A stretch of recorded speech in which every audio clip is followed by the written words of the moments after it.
ఎన్ని జన్మల పుణ్యమో అది రాజేశ్వరమ్మ ఆశ్రమమున తల్లి అయినది. శ్రీరామావధూత అమ్మ వాక్కును రాజేశ్వరమ్మ పదురికి పంచి ఇచ్చెను.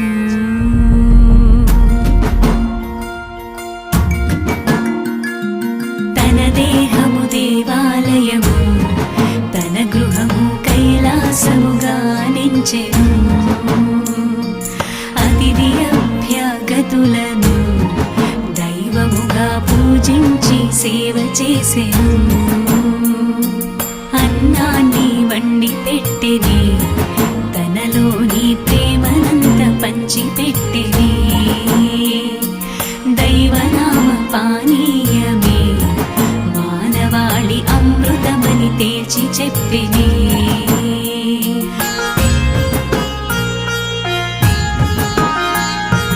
బియ్యమేరి రాళ్ళు తీసెనే, కంటిలోన కల్మషాన్ని తరిమి వేసెనే. కూరలను తరిగి పెట్టెలే, మనసులోని కోరికలను తుంచి వేసెలే. పిల్లలకు జడలు వేసెనే, ఆ దైవాన్ని మనమునందు బంధించెనే. పతిపాద సేవలోననే సాక్షాత్తు శ్రీపతికి కనుల నింపెనే.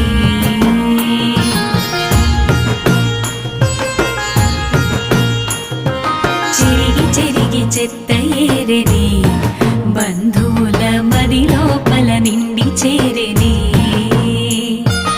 అమ్మ ఎడల భక్తి పెరిగిలే, దాసజనుల బాధలను తీసివేసెనే. అర ఎకరము పొలములిచ్చెనే, పూజారుల కడుపు నింపి కాచి బ్రోచెనే. ఆశ్రమములు పెంచి కట్టెనే, మూడడుగులు ఆశ్రమాలతో వర్ధిల్లెనే.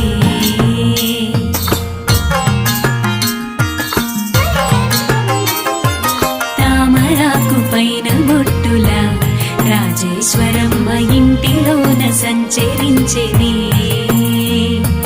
ఇంటి పనులు ముగియుటతోనే రాజేశ్వరమ్మ సమాధి స్థితి నుండెనే.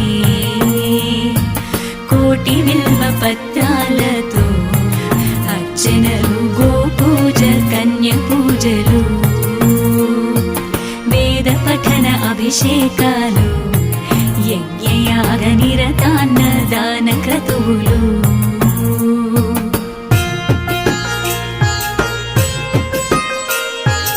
ఆశ్రమమున నిండి వెలుగగా రాజేశ్వరమ్మ ఉల్లమెల్ల రంజింపగా. పూజలెన్నో అంకురించెనే, అవధూత మాత సాక్షాత్తు అంబనియనే. శివరాత్రిన పరమాత్మను చేరె మాత రాజేశ్వరి ముత్తైదువగా. నిండు మూర్తి రాజేశ్వరి మాత యాత్రను సాగనంపెను పూదోటల. నిండు మూర్తి రాజేశ్వరి మాత యాత్రను సాగనంపెను పూదోటల.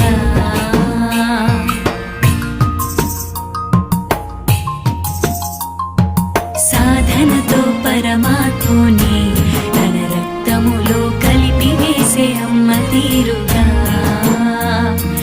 ధన్యజీవి రాజేశ్వరి మాతమమ్ము దీవింపుము దైవ సాక్షిగా.